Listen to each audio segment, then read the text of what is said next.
There's a new book that is very entertaining reading called The Politically Incorrect Guide to English and American Literature. In that book, Dr. Elizabeth Kantor makes the case that most great writers have, in fact, been conservatives, if not reactionaries. Disagreeing with her book and her work and her message is Professor Michael Berube of Pennsylvania State University. He is a professor in literature. He also teaches what is called cultural studies, disability rights, and professional issues of higher education. And he also publishes a popular blog covering the same subjects. All right, Dr. Kantor, let's go back to your book and one of the themes in your book with which you have approached the public, which is you say that most great writers have been conservatives, if not reactionaries. Give a couple of examples, and then we'll get a response from Professor Berube. Okay, well, let's look, for example, at Charles Dickens. Now, Charles Dickens is known as a liberal social reformer, which is, absolutely true. He exposed and wrote about lots of institutional problems in Britain in the 19th century. But on the other hand, compared to the attitude that university professors in too many English departments have, compared, for example, to the postmodernist morality that Professor Berube teaches in his class, Charles Dickens Let's try to avoid the jargon of postmodernist morality if we can. Okay, explain what you mean so that what I mean people is, can understand. And Professor Berube can correct me, but I'm going what he says in Chapter 6 of his book. I'm sure he would think it was a bad idea in the abstract to teach kids in their English class morality. But he explains in his book how he argues with his class for basing justice toward other human beings or human rights not on anything, not on a belief in God, not on an objective right and wrong, not in a justice that's in the structure of the universe, but rather that those things are contingent on nothing. Isn't that correct in your book? Pretty good. Yep. Okay, so what I'm saying is even a writer of great English literature who was a liberal in his day is hopelessly conservative. The values of Western culture that get in English literature are very conservative compared to the values that an English professor such as Professor Berube teaches in his classes today. Is she wrong?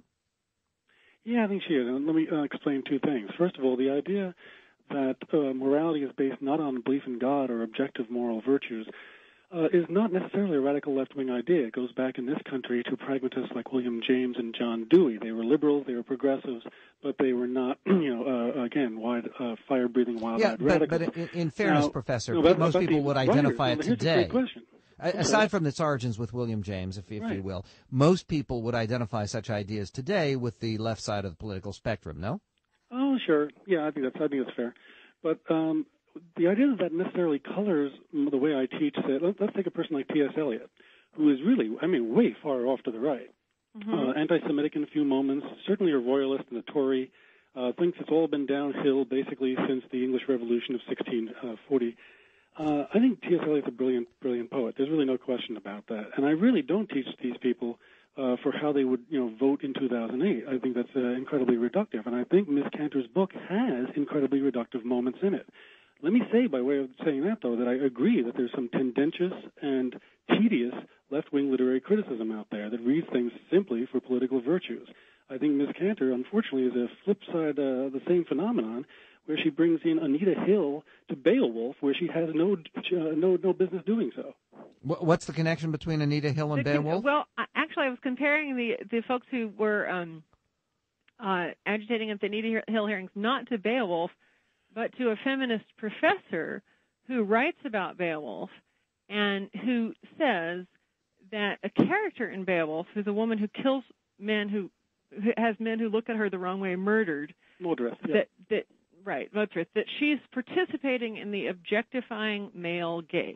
In other words, if a woman kills people because, well, it must be some man's fault. Yes. A silly argument, yes. All right, but aside from that silly argument, have you? There's silly arguments like this are very widespread in professors writing and teaching about English. The question is not whether they're widespread. The question is there, Professor Kantor, a meaningful ability to answer those silly arguments with truth? Professor Kantor or Dr. Kantor? Are you? I guess I'm not understanding your question. My question is, look, there are lots of silly arguments in academia. There always have been silly arguments in academia. The question really becomes, are those the only arguments you get to hear, or is there a meaningful opportunity for students to be exposed to alternatives to those arguments, to answers to those arguments? Yeah, well, I would say that there's not enough opportunity for students to be introduced to the classics in our language without having to read them through a feminist lens or a Marxist influence lens or some other approach that, you take away from Shakespeare not whatever insight Shakespeare may have had about human nature or whatever beauty there may be in his poetry. You take away from Shakespeare that your feminist professor is saying that he helps establish and maintain gender roles that subordinate women. 1-800-955-1776 is our telephone number. If you have experienced any of the literature distortions that Dr. Kantor is writing about in the Politically Incorrect Guide to English and American Literature, please give us a call, and we would love to hear your storytelling. If, however, you agree with Professor Berube that her point of view is deeply misguided, is deeply warped, that she is actually using a right-wing political lens in the same way that she decries the use of an allegedly left-wing political lens, then you're also welcome to give us a call, 1-800-955-1776. She writes in ways that you might not have heard before concerning, figures ranging from Jane Austen to Shakespeare. Plus, she mentions a series of authors that you should have experienced, but may not have experienced because of what she charges is a left-wing bias in English departments. If you agree or disagree with the Politically Incorrect Guide to English and American Literature, we look forward to your calls. 1-800-955-1776. Michael Medved.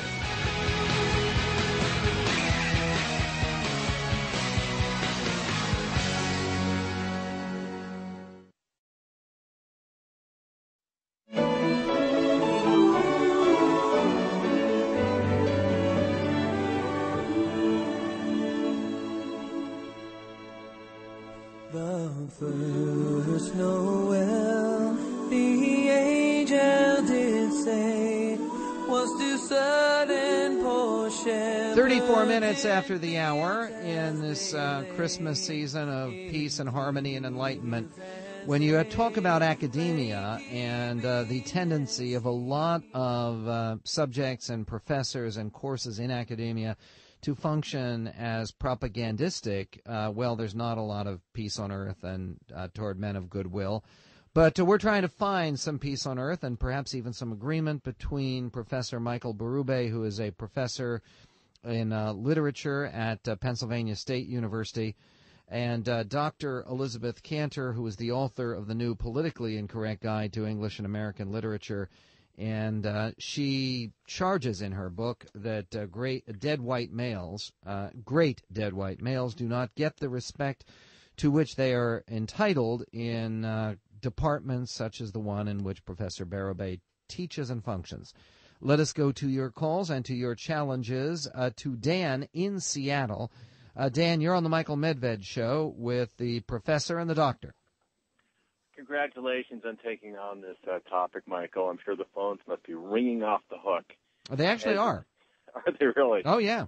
As an English major, a literature graduate, I would much prefer to take classes from Dr. Berube based on what they've said on the program here today, simply because Dr. Kantor seems to be saying that it's possible to analyze literature without using some form of construct. And I think that the main point is that that Dr. Berube is advocating is that you need to teach those methods to students so that they can read on their own. And you're always using Marxism, or you're using structuralism, or you're using you are bringing your own prejudices to that analysis. And, okay, and the idea is to be aware of that. Dr. Kantor, your response? Yeah, well, the thing is, though, that if what you're mostly taking away from your English class is the Marxist or the Freudian or the deconstructionist structure that you were taught in order to analyze the Shakespeare, then my contention is, that's really a class in Marxism that's using Shakespeare as raw material. I think when folks study Shakespeare from maybe what you'd call a structuralist point of view, where you're essentially looking and saying, how does this piece of the play create the effects it creates? Or, that you end up taking Shakespeare away with you rather than the Marx or the feminism. Let's go to Kathy in Salt Lake City, Utah. You're on the Michael Medved Show with Professor Berube and Dr. Kantor. Hi. I taught school. I just retired. Taught school for like 24 years, the last 10 in AP English high school. And I totally agree with what Dr. Kantor is saying. I got a wonderful classic education in the wonderful classics at college. Recommended that to my daughter. She went through 20 years later and got feminist, gay, lesbian, multicultural literature. And I kept saying, are you not reading Milton? Are you not reading John Donne? And it was not there. And then as I watched over the last decade the AP tests coming out, there was a huge shift. When I first started teaching, those were the kinds of pieces that were being tested. And you had to know those, and you had to value those and know how to interpret those things. Towards the end of my teaching, just last spring, the AP test was so dumbed down. In fact, it's been dumbed down for the last 3 or 4 years. I would write to the AP board and college board and say, what is going on? Okay, Professor Berube, response to that. Well, I won't debate whether the exams are being dumbed down, but I will say that people like John Donne and John Milton respond incredibly well to feminist analysis. And let me explain what I mean by feminist analysis, because I've been rude thus far. I really haven't dealt with Dr. Kantor's book. There's something I want to take issue with, her characterization of feminist readings of Geoffrey Chaucer. At one point she suggests that the only reason feminists read Chaucer is to show that women were oppressed. And I think this does a terrible disservice to the actual feminist work on Chaucer, which retrieved The Wife of Bath's Tale as the extraordinary piece of work it was. When the feminists first read Chaucer, they said, oh my God, here's this woman who opens up her tale saying, auctorite don non experience, where in the world were enough for me.